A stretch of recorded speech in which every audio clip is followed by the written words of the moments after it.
There's a piece of plastic sitting in almost every American wallet right now that is quietly making some people richer and quietly making other people poorer. Same card, same bank, same interest rate written on the same 11-page agreement nobody reads. And yet, for one group of people, that card is a wealth-building machine. For another group, it's the reason they'll retire 5, 10, maybe 15 years later than they should. The difference isn't the card. It's not the credit limit, and it's not even the credit score. The difference is what happens between the swipe and the statement date. And by the end of this video, you're going to understand exactly what that difference is. Because once you see it, you cannot unsee it. Let's start with a number that should bother you.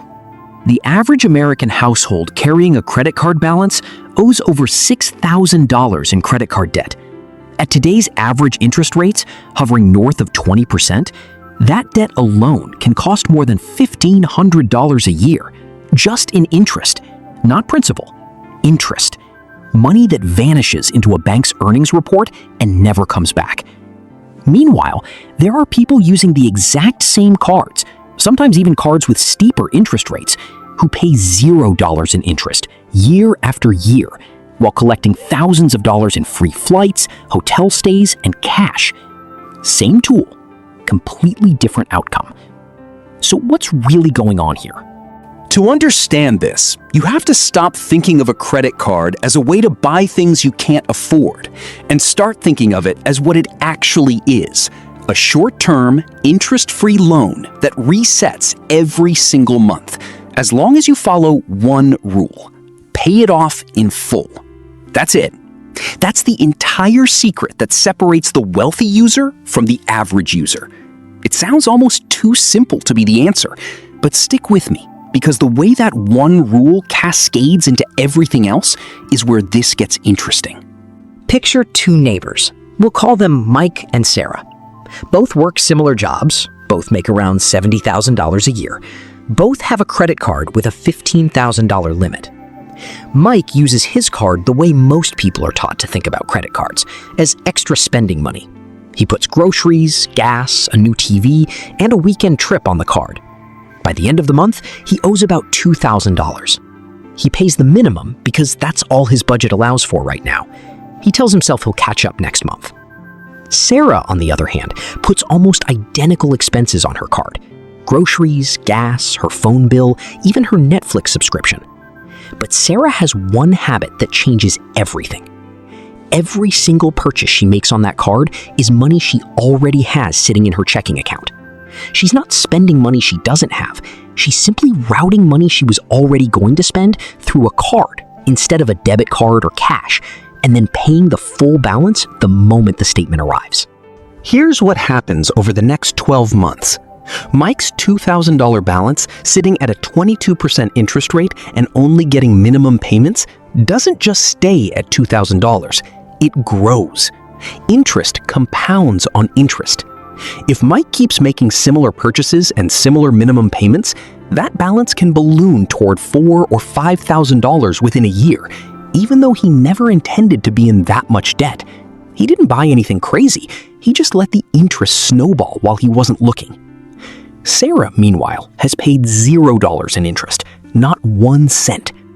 But she's earned something Mike hasn't. Because her card gives 2% cash back on everyday purchases, and she ran about $30,000 of normal life expenses through that card over the year, she just earned roughly $600 back in cash for spending money she was already going to spend anyway. Same spending habits, same income. One person is $600 richer. The other is thousands of dollars poorer. That gap didn't come from Sarah earning more money. It came from a system most people never fully understood. This is the first mental shift wealthy credit card users make, and it's the most important one in this entire video. A credit card is not extra money. It is a payment method with a reward attached, and the reward only works in your favor if the balance is paid in full every single time. The moment you carry a balance, the math flips against you so violently that no amount of points or cashback can make up for it. A 20% interest rate will devour a 2% cashback reward in about 6 weeks. So the first rule of using credit cards like the wealthy do isn't about which card to get. It's about treating your credit limit as if it doesn't exist and only spending what's already sitting in your bank account. Now, once that discipline is in place, something interesting happens. The credit card stops being a risk and starts being a tool. And this is where the real strategy kicks in, because banks compete fiercely for customers who pay in full every month.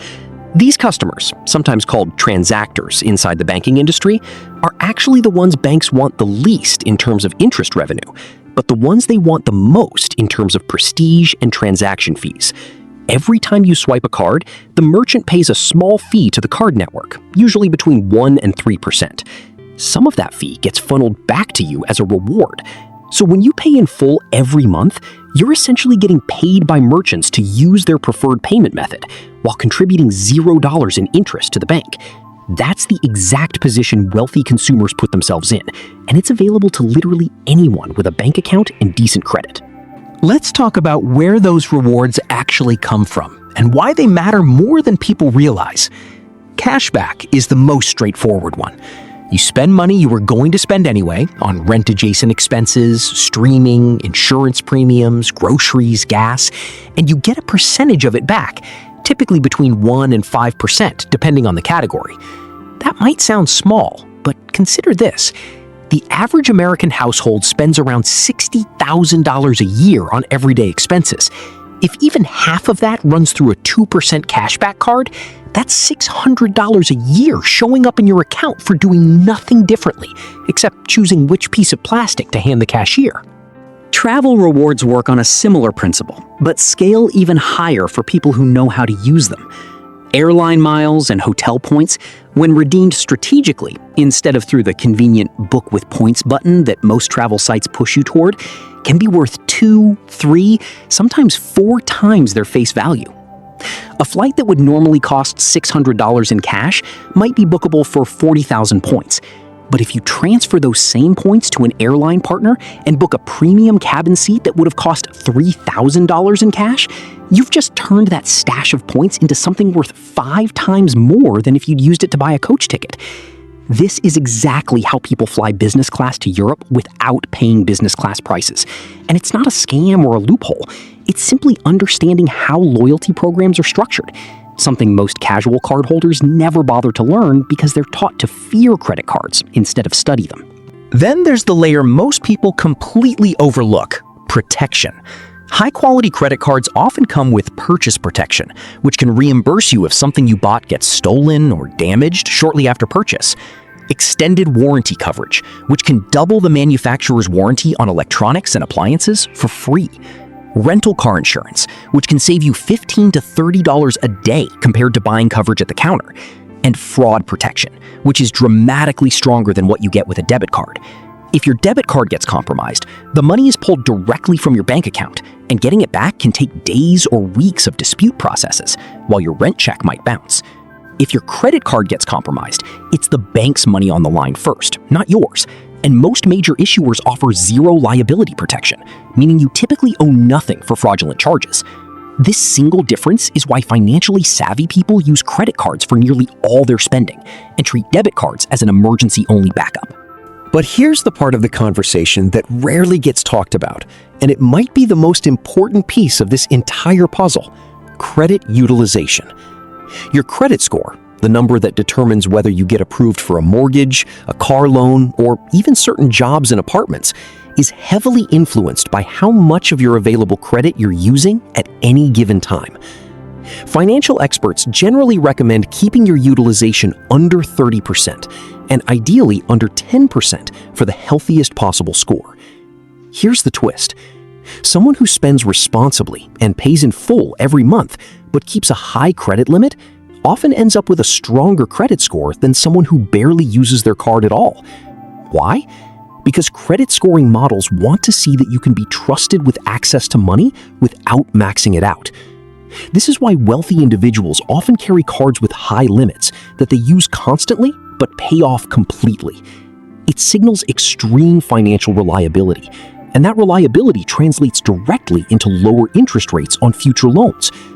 A difference of even half a percentage point on a 30-year mortgage can mean tens of thousands of dollars saved over the life of the loan. Your credit card habits today are quietly negotiating your mortgage rate for you years before you ever apply for one. This brings us to the mistakes, because understanding the strategy only matters if we also understand what silently destroys it, and these mistakes are more common than most people want to admit. The first is the minimum payment trap. Paying the minimum feels responsible because you're technically not missing a payment, but minimum payments are calculated specifically to keep you in debt as long as possible, while maximizing the interest the bank collects. A balance of $5,000 at 20% interest, paid only at the minimum, can take over 15 years to pay off and cost more than $7,000 in interest alone, on top of the original $5,000. 15 years of payments for something that might have originally been a vacation or a couch. The second mistake is chasing rewards you can't actually afford to earn responsibly. Some people open premium travel cards with high annual fees and start spending more than they normally would just to get the points, completely missing the point that the rewards only make sense if the spending was going to happen anyway. A $400 annual fee card is a fantastic deal if it saves you $600 in travel benefits you were already going to use. It's a terrible deal if you're spending extra money you didn't have just to justify the fee. The third mistake is closing old credit cards the moment they stop being useful. This one surprises people. The length of your credit history matters for your score, and closing your oldest card can actually shorten your average account age and hurt your credit profile, sometimes right before you need that score the most, like when applying for a mortgage. Wealthy consumers tend to keep old accounts open, sometimes using them for one small recurring bill just to keep them active, purely for the credit history benefit. And the fourth mistake, maybe the most dangerous because it's the most invisible, is treating a credit limit increase as a reason to spend more. A higher limit doesn't mean more money, it means more available rope, and how you use that rope determines whether it builds a ladder or a noose. The habit that protects wealthy cardholders isn't willpower in the moment of swiping. It's the boring, unglamorous discipline of only spending money that already exists in a checking account, checked against a budget they actually track. So if you're watching this and thinking about your own credit card, here's what actually matters going forward. Stop asking which card has the best rewards before you've mastered paying your balance in full every single month. The rewards are the icing. Full payment is the cake. Start treating your credit card statement like a receipt for spending you already planned, not a second income source. Keep your utilization low relative to your limit, even if that means asking for a credit limit increase specifically so your existing spending represents a smaller percentage of what's available. And resist the urge to close old accounts out of a desire to simplify your wallet, because that simplicity might be costing you credit history you can never get back. The truth is, the wealthy don't have access to some secret version of the financial system that you don't. They're not using different banks, different cards, or different rules. They're using the exact same tools available to anyone reading this sentence right now, but they're using them with one non-negotiable habit.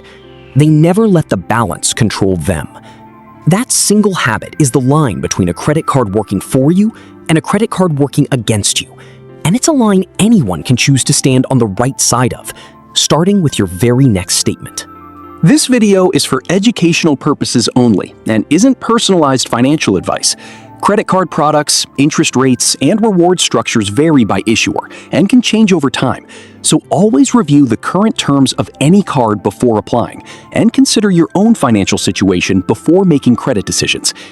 If this changed the way you think about the card in your wallet, hit like, subscribe for more videos that break down how money actually works, and drop a comment letting me know, are you a Mike or are you a Sarah? Let's talk about it below.